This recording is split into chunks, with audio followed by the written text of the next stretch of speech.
لا حول ولا قوة إلا بالله العلي العظيم. أعوذ بالله من الشيطان اللعين الرجيم.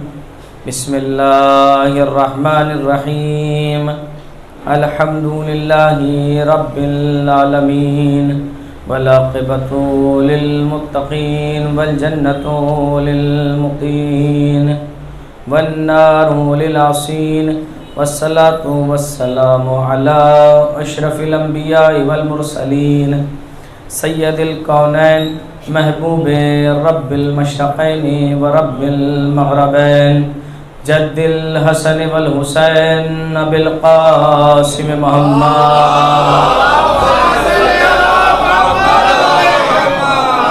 وعلى اہل بیتہ الطیبین الطاہرین المعصومین المظلومین المنتجبین المنتخبین اذهب اللہ عنہم الرجس وطہرہم تطہیرا.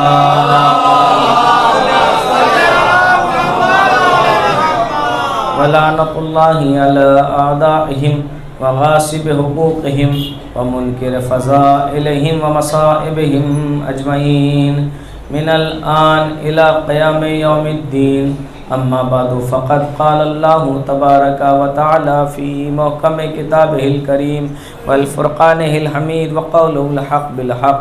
بسم اللہ الرحمن الرحیم. لقد کان لکم فی رسول اللہ اسوۃ حسنہ. صلوات اللہ.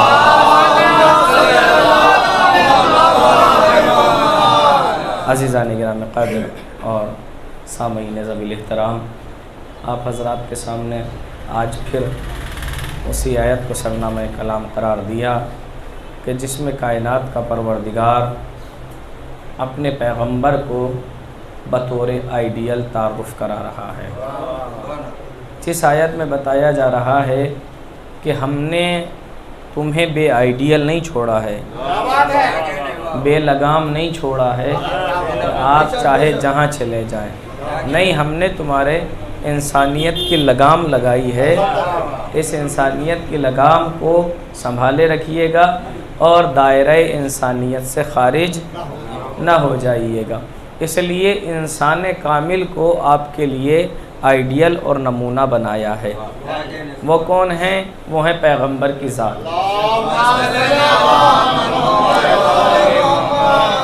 پیغمبر کو ہمارے لیے آئیڈیل بنایا، نمونہ بنایا، چونکہ آئیڈیل اس کو بنایا جاتا ہے جو بے عیب ہوتا ہے. آئیڈیل اس کو بنایا جاتا ہے جس میں کوئی خامی نہیں ہوتی، جس میں کوئی کمی نہیں ہوتی. اگر آپ کسی چور کو کہیں کہ یہ میرا آئیڈیل ہے تو دنیا والے آپ کو کیا کہیں گے؟ کتنا بڑا بے وقوف آدمی ہے کہ ایک چور کو اپنے لیے آئیڈیل بنا رہا ہے. اس کا مطلب یہ ہے کہ آئیڈیل اسے بنایا جاتا ہے جو بے عیب ہوتا ہے. آئیڈیل اسے بنایا جاتا ہے جو بے عیب ہوتا ہے. اب پروردگار نے جس کے لیے کہا ہو کہ ان سے نجاست کو اتنی دور رکھا ہے کہ قریب نہیں آ سکتی، ہم نے اسے اپنے لیے آئیڈیل چنا ہے، اسے اپنے لیے نمونہ عمل قرار دیا ہے. میں پڑھنا کچھ اور چاہتا تھا لیکن اس آج کی تقریر میں بڑی مختصر رہے گی، زیادہ طویل نہیں رہے گی. اس میں آج مجھے دو کرداروں کو ملانے کے بعد اس کردار کو بھی ثابت کرنا ہے اور دوسرے کردار کو بھی ثابت کرنا ہے. چونکہ جب آپ سے کوئی فرمائش کرتا ہے تو اس فرمائش کا احترام کرنا بھی انسانیت کا تقاضا ہوا کرتا ہے. ایک صلوات پڑھے محمد وآل محمد. تو پروردگار عالم نے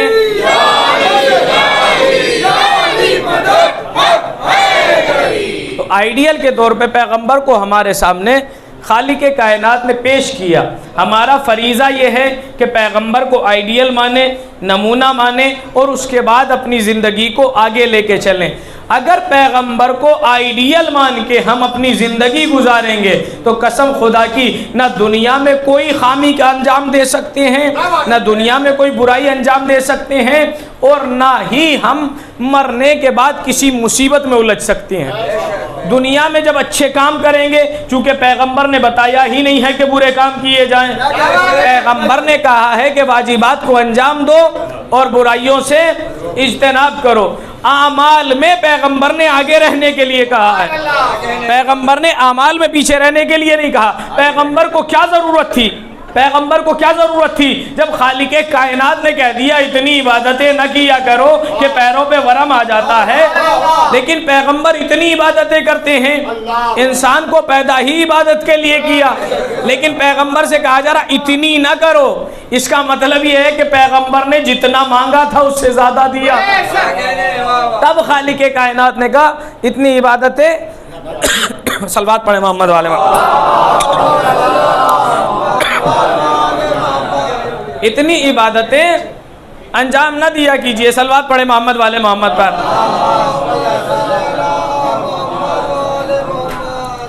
تو پیغمبر سے کہا گیا پیغمبر کا کردار ہر اعتبار سے ہمارے لیے نمونہ عمل ہے۔ گفتگو شروع ہو چکی ہے۔ پیغمبر اسلام کا کردار ہمارے لیے بطور نمونہ مکمل ہے، کوئی خامی نہیں ہے، کوئی کمی نہیں ہے۔ آپ کردار دیکھیے گا، بہت سے کردار ہیں، کسی میں ایک صفت پائی جاتی ہے، کسی میں ایک کوالٹی پائی جاتی ہے، لیکن پیغمبر کو جس میدان میں دیکھو گے مکمل پاؤ گے، پیغمبر کو جس میدان میں دیکھو گے مکمل پاؤ گے۔ پیغمبر میں کوئی خامی نہیں ہے، پیغمبر میں کوئی کمی نہیں ہے، پیغمبر میں سوال ہی پیدا نہیں ہو سکتا کہ کچھ کہیں تو اپنی طرف سے کہیں، کوئی اعلان کریں تو اپنی طرف سے کریں، نہیں، زبان پر وہی کا پیرا ہے، سوچ پر وہی کا پیرا ہے، پیغمبر کی سوچ پہ بھی وہی کا پیرا ہے۔ آپ یہ سمجھتے ہیں نا کہ پیغمبر کی زبان پر وہی کا پیرا ہے، تو کیا دوسرے انبیاء بغیر وحی پروردگار کے بولتے تھے؟ تو قسم خدا کی بالکل غلط سوچتے ہیں، ایسا نہیں ہے۔ آدم بولے وہ بھی وحی کے ذریعے سے بولے، نوح بولے وہ بھی وحی کے ذریعے سے بولے، ابراہیم بولے وہ بھی وحی کے ذریعے سے بولے۔ کوئی نبی اپنی طرف سے نہیں بولتا۔ پھر فرق کیا ہے؟ کا فرق یہ ہے سارے نبی بولتے وہ ہیں جو وحی پروردگار ہے، لیکن سوچنے کا اختیار سب انبیاء کے پاس ہے، لیکن پیغمبر سوچتے بھی وہ ہیں جو اللہ چاہتا ہے۔ ایک صلوات پڑھ دے محمد والے محمد پر۔ پیغمبر سوچتے بھی وہ ہیں کہ جو وحی پروردگار ہوتی ہے، اور میں نے کہا تھا اول بھی محمد، اوسط بھی محمد، آخر بھی محمد، تو پیغمبر بھی وہ سوچتے ہیں جو اللہ چاہتا ہے، علی بھی وہ سوچتے ہیں جو اللہ چاہتا ہے، حسن بھی وہ سوچتے ہیں جو اللہ چاہتا ہے۔ اور جس طریقے سے پیغمبر کا نام عرش سے آیا ہے، اسی طریقے سے امام حسن کا نام بھی عرش سے آیا ہے، عرش سے آیا ہے۔ میں نام کے بارے میں گفتگو کر چکا ہوں، آپ کے ذہنوں میں محفوظ ہے، تقریباً وہی مجمع ہے جو جناب زینب کے نام کے حوالے سے میری گفتگو کو سن چکا ہے۔ اس سے آگے آ جائیے، نام رکھا ہے اللہ نے، امام حسن کا بھی، امام حسین کا بھی، امام علی کا بھی، پیغمبر اسلام کا بھی، جناب زینب کا بھی، سب کا نام اللہ نے رکھا ہے۔ بھائی نام رکھنے میں کیا بڑی بات ہے؟ نام تو کوئی بھی رکھ سکتا ہے، ہم بھی رکھتے ہیں، اپنے بچوں کے نام رکھتے ہیں۔ اے اللہ، اتنے سے کام کے لیے خود اپنی طرف یہ نام رکھنے کے کام کو منسوب کیوں کر رہا ہے؟ یہ تو نام سبھی رکھتے ہیں، لیکن فرق ہے، ہم نام رکھتے ہیں تو جو بالکل جاہل ہوتا ہے اس کا نام عالم رکھ دیتے ہیں، جو بالکل بزدل ہوتا ہے اس کا نام اسد رکھ دیتے ہیں۔ ہمارے ناموں میں یہ فرق ہے کہ ہم جب عادل نام رکھتے ہیں، سب سے بڑا ظالم وہی ہوتا ہے جس کا نام ہم نے عادل رکھا ہے۔ جس کا نام ہم نے فاضل رکھا ہے، بھئی یہ کس کا نام ہے مجھے نہیں پتا ہے، میں تو ایک مثال دے رہا ہوں، جس کا نام ہم فاضل رکھتے ہیں سب سے بڑا جاہل وہی ہوتا ہے۔ تو ہمارے نام رکھنے میں کردار کی گارنٹی نہیں ہوتی، ہمارے نام رکھنے میں کردار کی گارنٹی نہیں ہوتی، لیکن جب اللہ نام رکھتا ہے، اگر کسی کا نام محمد رکھا ہے تو وہ ایسا ہوتا ہے جس کی سب سے زیادہ تعریف کی جاتی ہے۔ اگر کسی کا نام علی رکھتا ہے تو وہ بلند و بالا ہوتا ہے، اگر کسی کا نام فاطمہ ہوتا ہے تو وہ محشر کے میدان تک جہنم سے چھڑانے والی ہوتی ہے۔ اگر کسی کا نام حسن و حسین رکھتا ہے تو وہ سرتا پا حسن کے مالک ہوتے ہیں، کائنات کو حسین بناتے ہیں۔ تو امام حسن کا نام بھی کہاں سے آیا؟ اللہ کی طرف سے، اللہ کی طرف سے امام کا نام بھی یہاں پر آیا۔ امام کی زندگی کا جب مطالعہ کریں گے تو ہمیں ملے گا جہاں سارے کریم ہیں وہاں کریم اہل بیت امام حسن کو کہا جاتا ہے. جہاں سارے کریم ہیں وہاں کریم اہل بیت امام حسن کو کہا جاتا ہے. امام علی علیہ السلام فرماتے ہیں کہ لوگوں میں 4 طرح کے لوگ ہیں. 4 طرح کے. ایک لئیم ہوتا ہے. لئیم کون ہوتا ہے؟ سنیں گے بہت آہستہ سے، آرام سے سنیے گا، کہیں ہمیں بھی نہیں جانا آپ کو بھی نہیں جانا. لئیم کسے کہتے ہیں؟ لئیم کہتے ہیں جو خود بھی نہ کھائے اور دوسروں کو بھی نہ کھانے دے. یہ ہوتا ہے لئیم. جاگ کے سنیے گا عزیزان گرامی. لئیم کون ہوتا ہے؟ کہ جو خود بھی نہ کھائے، چاہے مجھے نہ ملے اسے بھی نہیں ملنا چاہیے. یہ ہوتا ہے لئیم. دوسرا ہوتا ہے بخیل. اپنا تو پیٹ بھرتا ہے مگر سوچتا ہے دوسرے کو کچھ نہ ملے. یہ ہوتا ہے بخیل. تیسرا جو ہوتا ہے وہ ہوتا ہے سخی. سخی یعنی جو خود کھائے اور کھانے کے بعد دوسروں کو بھی کھلا دے، اسے کہتے ہیں سخی. اس کے بعد کا مرحلہ ہے کریم کا. اس کے بعد کا مرحلہ ہے کریم کا. کریم کا مرحلہ ہے. آپ شاد و آباد رہے، بہت اچھا سن رہے ہیں.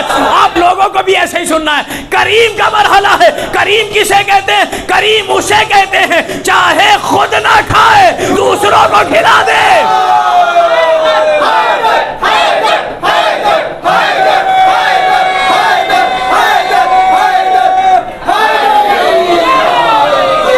چاہے خود نہ کھائے دوسروں کو کھلا دے. بہت ساری مثالیں ہیں. اگر مثالیں دینے لگوں آپ کہیں گے بہت طویل گفتگو ہو جائے گی. بس ایک مثال دے دیتا ہوں. ایک شخص نے دیکھا کہ مسجد میں ایک ضعیف بیٹھا ہے مگر نورانی ہے. اپنے تھیلے سے کچھ نکالتا ہے، دیکھا تو سوکھی ہوئی روٹی ہے اور کھاتا ہے. کھاتا جا رہا ہے. اس نے کہا میں بھی بھوکا ہوں لیکن یہ نہیں کھاؤں گا. میں بھی بھوکا ہوں مگر یہ نہیں کھاؤں گا. اچھا کھانا کھلاؤ تو. ایک مرتبہ مولا نے کہا کھلا جگہ چلا جا، دسترخوان مستقل چلتا ہے. کھلا جگہ چلا جا، دسترخوان مستقل چلتا ہے، جا کے کھا لے. اب یہ گیا، دیکھا کہ میرا محسن ہے، اہل تھا، اپنے احسان کو سمجھا. یہ انسان ہے بیچارہ، سوکھی ہوئی روٹی کھا رہا ہے. گیا وہاں پہ، دیکھا دسترخوان چل رہا ہے، لذیذ ترین کھانے رکھے ہوئے ہیں. اس نے کھانا شروع کیا لیکن کھاتا جاتا تھا. کچھ کھاتا تھا کچھ رکھتا تھا، کچھ کھاتا تھا کچھ رکھتا تھا، کچھ کھاتا تھا کچھ رکھتا تھا. کریم کی نظر پڑی. کریم کی نظر پڑی. کریم کی نظر پڑی. کریمانہ نظروں سے دیکھا اور فرمایا یہ کسی بخیل کا دربار نہیں ہے، کریم کا دربار ہے. یہ کسی بخیل کا دربار نہیں ہے، کریم کا دربار ہے. جتنا کھا سکتا ہے کھا لے اور اس کے بعد جتنا لے جانا چاہے گا اپنے ساتھ لے جانا. ایسا نہ کر کہ کھاؤ بھی بخل کے ساتھ لے جاؤ بھی بخل کے ساتھ. نہیں، جتنا کھا سکتا ہے کھا اور جتنا لے جا سکتا ہے لے جانا. ایک مرتبہ تڑپ کے کہتا ہے میں اپنے لیے نہیں لے جانا چاہتا. میں نے دیکھا تھا ایک غریب شخص تھا، مسجد میں بیٹھا تھا، سوکھی روٹی کھا رہا تھا، اس کے لیے لے جانا چاہتا تھا. ایک مرتبہ امام حسن نے فرمایا یہ بتا وہ کیسا تھا، اس کا کچھ حلیہ بتا. اس نے کہا کہ میں نے دیکھا تو اتنی غور سے نہیں ہے لیکن بتا سکتا ہوں جیسی خوشبو آپ میں سے آ رہی ہے ویسی خوشبو اس میں سے آ رہی تھی. جزاک اللہ.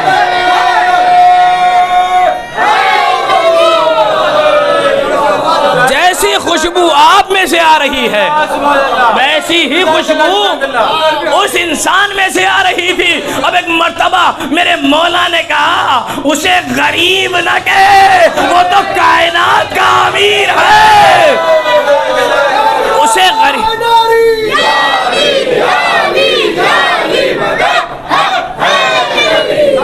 اسے غریب نہ کہ وہ تو کائنات کا امیر ہے. اور یہ دسترخوان میرا نہیں ہے، چلاتا میں ہوں، مالک وہ ہے. چلاتا میں ہوں، مالک وہ ہے۔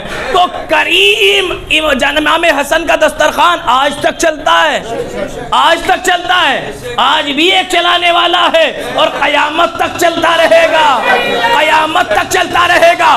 دلیل کیا ہے کیوں قیامت تک چلتا رہے گا؟ اس لیے چلتا رہے گا چونکہ نسل سادات کی ذمہ داری قرآن نے قیامت تک کی لی ہے۔ جب تک نسل رہے گی تب تک دسترخوان چلتا رہے گا۔ تو یہ امام حسن ہیں کہ جنہیں کریم اہل بیت کہا جاتا ہے۔ مجھے ایک مرحلے تک اس گفتگو کو لے جانا ہے اور وہاں سے دوسرے بھائی کی طرف موڑ کے گفتگو کو تمام کر دینا ہے۔ امام حسن علیہ السلام کریم ہیں، کریم ہیں، اتنے بڑے کریم ہیں۔ اب میں نے کہا اول بھی محمد، اوسط بھی محمد، آخر بھی محمد۔ تو اب یہ جتنے بھی کردار ہیں ان میں کہیں نہ کہیں عکس دکھائی دیتا ہے، عکس دکھائی دیتا ہے۔ بھائی دیکھیے اب جتنے بھی محمد تاریخ میں گزرے ہیں کسی کی سیرت میں فرق نہیں ہے۔ جو پہلے نے کہہ دیا وہی اوسط کا حکم ہے، جو اوسط نے کہہ دیا وہی آخر کا حکم ہے۔ اور یہ حدیث معصوم ہے کہ اگر یاد نہ آئے کس معصوم کا کلمہ ہے تو کسی بھی معصوم سے منسوب کر کے بیان کر کے بتانا کہ اول بھی محمد، اوسط بھی محمد، آخر بھی محمد۔ یہ ہے کردار۔ محمد مصطفیٰ، محمد مصطفیٰ، کرنے میں ہے جس کی شہادت، افضل جس کی رسالت، کوئی نہ سمجھا جس کی فضیلت، کوئی نہ سمجھا جس کی فضیلت، کوئی نہ سمجھا جس کی فضیلت، کوئی نہ سمجھا جس کی فضیلت، روش میں بیٹھے جس کی امامت، روش میں بیٹھے جس کی امامت، روش میں بیٹھے جس کی امامت، مالک کوثر مالک جنت، مالک کوثر مالک جنت، شکر ہے ہم ہے جس کی امت، شکر ہے ہم ہے جس کی امت، نعرہ حیدری۔ کردار سب کا ایک جیسا ہے، کسی کے کردار میں کوئی فرق نہیں ہے۔ اول بھی وہی جو کہہ گیا وہی آخر کا کلمہ ہے، کسی کے کردار میں کوئی فرق نہیں ہے۔ اب کرامت امام حسن کی مثال دے دوں، کرامت امام حسن کی مثال سنیے۔ امیر شام آیا کہاں آیا؟ مدینے میں۔ اس نے دیکھا کہ مسند پہ تو ہم بیٹھے ہیں، حکومت پہ تو ہم بیٹھے ہیں، لیکن لوگ عزت ان کی کرتے ہیں، لوگ عزت ان کی کرتے ہیں۔ وجہ کیا ہے؟ سبب کیا ہے؟ یہ آیا، اس نے سوچا اب میں لوگوں کو خرید لوں گا تو لوگ میری عزت کریں گے۔ اسے یہ نہیں پتا عزت خریدی نہیں جاتی، وہاں سے ملتی ہے۔ اب یہ آیا، اس نے اب چونکہ کچھ نااہل ایسے بھی ہوتے ہیں جن میں صلاحیت کم ہوتی ہے لیکن بھاگتے مسلح کی طرف ہیں، ایسے بھی گزرے ہیں کہ بزرگان کو چھوڑ کے مسلح کی طرف جاتے ہیں۔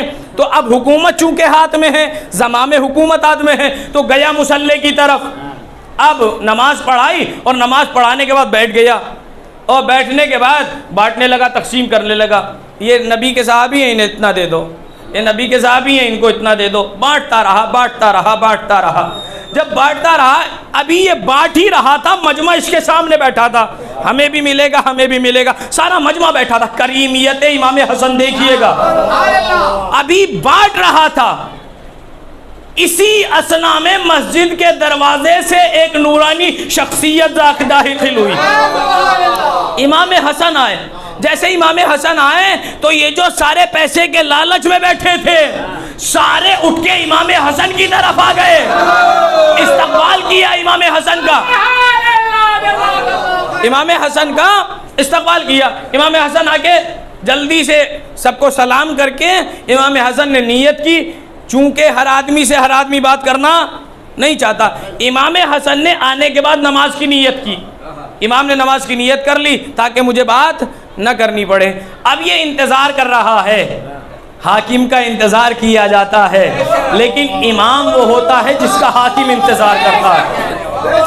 اب یہ انتظار کر رہا ہے، اس نے انتظار کیا امام کی نماز تمام ہونے کا۔ جب امام حسن کی نماز تمام ہو گئی تو نماز تمام ہونے کے بعد اس نے کہا اب تک صبح سے لے کر اب تک کتنا پیسہ، کتنی اشرفیے، کتنی دولت بانٹی گئی ہے، کا اتنی بانٹی گئی ہے، کا جتنی اب تک بانٹی گئی ہے اتنی امام حسن کو اکیلے کو دی جائے۔ اور امام کے سامنے اشرفیوں کا ڈھیر لگا دیا، کہا کہ لیجئے۔ اور دیکھیے امام حسن ہوں یا کوئی بھی ائمہ میں سے ہوں، اس کی ماں سے سب نفرت کرتے ہیں، چونکہ کلیجہ چبایا ہے تو سب نفرت کرتے ہیں۔ اس لیے جب اس نے دولت رکھی، اس نے اپنی ماں کا نام فخر سے لیا، امام چونکہ نفرت کرتے ہیں۔ ابھی یہ بات ہو کے ختم ہوئی تھی کہ اتنی دیر میں ایک چاہنے والا داخل ہوا، مولا کا چاہنے والا۔ اب جب وہ آیا، بہت آہستہ سے سنیے کریمیت امام حسن، وہ آیا، اس نے کہا مولا میں نے نظر مانی تھی کہ اگر میری یہ بات پوری ہو گئی تو میں آپ کے لیے اپنے ہاتھوں سے جوتیاں بناؤں گا۔ دولت کو امام نے ہاتھ بھی نہیں لگایا، اشرفیوں کو امام نے ہاتھ بھی نہیں لگایا، ڈھیر لگا ہوا ہے مگر امام نے چھوا نہیں۔ اب اس نے کہا میں نے منت مانی تھی کہ اگر میری بات پوری ہو گئی تو میں آپ کے لیے اپنے ہاتھوں سے جوتیاں بناؤں گا، میں جوتیاں بنا کے لایا ہوں۔ امام نے کہا رکھ دیجئے، اس نے کہا نہیں مولا میں اپنے ہاتھ سے پہناؤں گا، آپ آئیے میں اپنے ہاتھ سے پہناؤں گا۔ اس نے اپنے ہاتھ سے امام کو جوتیاں پہنائی، اور جوتیاں پہنانے کے بعد جملہ رائے گا نہ چلا جائے، امام کو جوتیاں پہنائی، امام کو جوتیاں پہنائی۔ امام نے جوتیاں پہننے کے بعد کہا جائے جو دولت رکھی ہے میری طرف سے اٹھا کے لے جا۔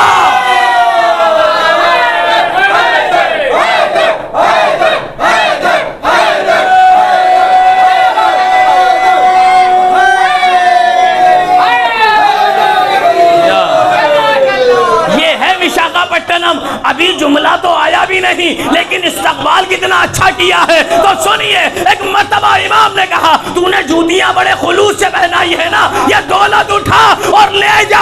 اب اس کی طرف مخاطب ہو کے کہا میں فاطمہ کا بیٹا ہوں، میں فاطمہ کا بیٹا ہوں۔ تو کس کا بیٹا ہے ہوگا؟ میں فاطمہ کا بیٹا ہوں، میں فاطمہ کا بیٹا ہوں۔ امام کی کریمیت دیکھیے آپ، یہ ہے امام کی کریمیت۔ اب امام کی شجاعت تھوڑی سی دکھا دوں۔ جنگ صفین میں جب محمد حنفیہ، امام نے کہا جائیے جنگ کیجئے۔ محمد حنفیہ کو عرب میں بڑے شجاع میں گنا جاتا تھا، بڑے شجاع تھے جناب محمد حنفیہ، لیکن تیروں کی بارش ہو رہی تھی۔ آپ آگے مولا علی نے کہا جائیے لڑیے جنگ کیجئے۔ جناب محمد حنفی 2 قدم بڑھے، تیروں کی بارش اور تیز ہوئی۔ جناب محمد حنفیہ اپنی جگہ سے ٹس سے مس نہیں ہو رہے تھے، تیروں کی بارش اس قدر تھی۔ اب ایک مرتبہ یہ جب مرحلہ تھا کہ جناب محمد حنفیہ آگے نہیں بڑھ پا رہے تھے تو امام حسن اٹھے، تلوار لے کے چلے، تیروں کی بارش میں وہ حملہ کیا کہ فوجوں کو علی یاد آ گئے، وہ حملہ کیا اور تیزی کے ساتھ کاٹتے چلے گئے اور اپنے حملے سے فوج کو پیچھے ہٹاتے چلے گئے۔ یہ ہیں امام حسن، امام حسن یہ ہیں، فوج کو کاٹتے چلے گئے، آگے بڑھتے چلے گئے۔ شجاعت امام حسن جیسے ہی واپس آئے جناب محمد حنفیہ شرمندہ ہوئے، میں آگے نہ بڑھ سکا۔ حسن نے حملہ کر کے فوجوں کو پیچھے ہٹا دیا، مولا نے سینے سے لگایا، اے محمد حنفیہ شرمندہ ہونے کی ضرورت نہیں ہے، تو میرا بیٹا ہے، حسن محمد کا بیٹا ہے۔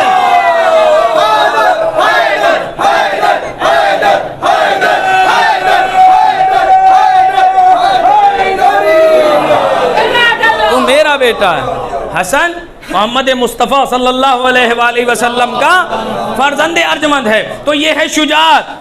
اور امام حسن جو مشابہ تھے پیغمبر اسلام سے، وہ سینے تک تھے، یعنی سر سے سینے تک کس سے مشابہ تھے؟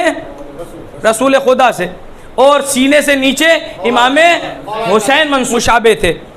اب اس میں بھی قدرت نے فلسفہ رکھا تھا اس میں چیخنے کی ضرورت نہیں، بہت آہستہ سے بہت آرام سے آپ کے سامنے پیش کر رہا ہوں۔ امام حسن سینے تک مشابہ تھے رسول سے، اور سینے سے نیچے امام حسین تھے، مشابہ تھے۔ اب اس میں فلسفہ کیا ہے، اس میں قدرت کا راز کیا ہے؟ چونکہ سینے تک ہاتھ آتے ہیں، سینے تک ہاتھ آتے ہیں اور سینے سے نیچے پیر آتے ہیں، اور سلو کے دستخط کس سے کیے امام حسن نے؟ ہاتھ سے۔ یعنی قدرت نے بتا دیا کہ یہ حسن کا ہاتھ نہیں ہے، یہ محمد کا ہاتھ ہے۔ امام حسین کو جہاد کرنا تھا تو پیر مشابہ تھے، کس سے؟ پیغمبر اسلام سے۔ جہاد کیا تو ان پیروں کے ذریعے سے جا کے جہاد کیا۔ اب کوئی جہاد پر اعتراض نہ کرے، اگر جہاد پر اعتراض کرے گا اس کا مطلب یہ ہے کہ پیغمبر کی ذات پر اعتراض کیا ہے۔ تو کوئی یہ نہ سوچے کہ مجبوری کی حالت میں ڈر کے امام حسن نے دستخط کیے ہیں سلو کے، نہیں، ایسا نہیں ہے۔ امام نے سلو کر کے اپنی ہار نہیں منوائی، امام نہیں ہار سکتا، بلکہ سلحوں کی بیڑیوں سے حاکم وقت کو ایسا جکڑ دیا، ایسا جکڑ دیا، جب تک امام زندہ رہے وہ اپنی ولی عہدی کا اعلان نہ کر سکا، وہ اپنی ولی عہدی کا اعلان نہ کر سکا۔ یہ ہے شجاعت امام حسن، شجاعت امام حسن۔ امام حسن نے صلح کی ہے تو مرضی پروردگار کے لیے، امام نے جنگ کی ہے امام حسین نے تو مرضی رب کے لیے۔ امام حسن اور امام حسین وارث پیغمبر ہیں۔ جانتے ہیں امام حسن علیہ السلام کی مصیبتیں کہاں سے شروع ہوئی ہیں؟ آپ دیکھیں، نانا جا رہے ہیں بچپن میں چھوڑ کے، وہیں سے مصیبتیں شروع ہو جاتی ہیں۔ نانا چھوڑ کے جا رہے ہیں، اپنے نانا کی فرقت برداشت کی امام حسن۔ نانا کے کچھ دنوں کے بعد ماں اس دنیا سے جا رہی ہے، ماں کے اوپر جلتا ہوا دروازہ دیکھا ہے امام حسن نے۔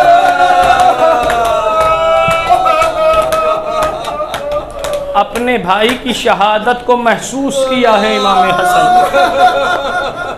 ابھی کچھ دن گزرے، کچھ سال گزرے، اپنے باپ کے سر پہ ضربت بھی امام حسن نے۔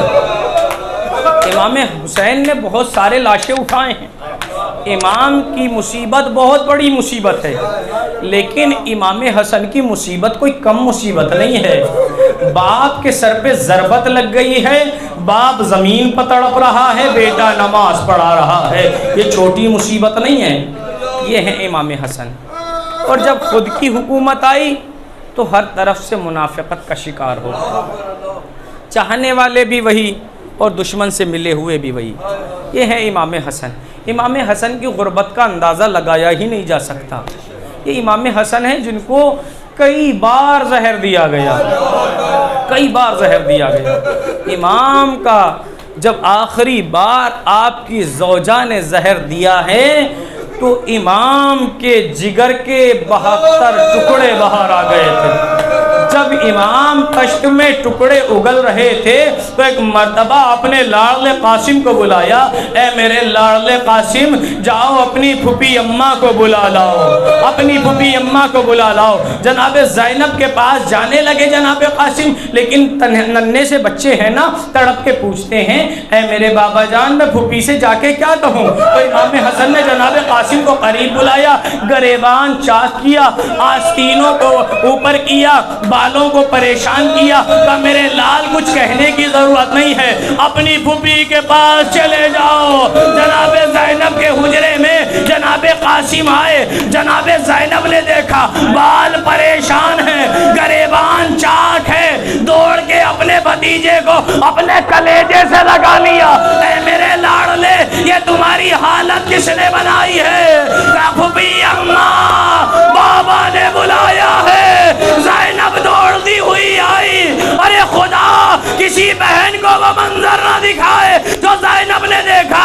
ارے کیا دیکھا؟ بھائی تشت میں ٹکڑے اگل رہا ہے، 72 ٹکڑے اگلے۔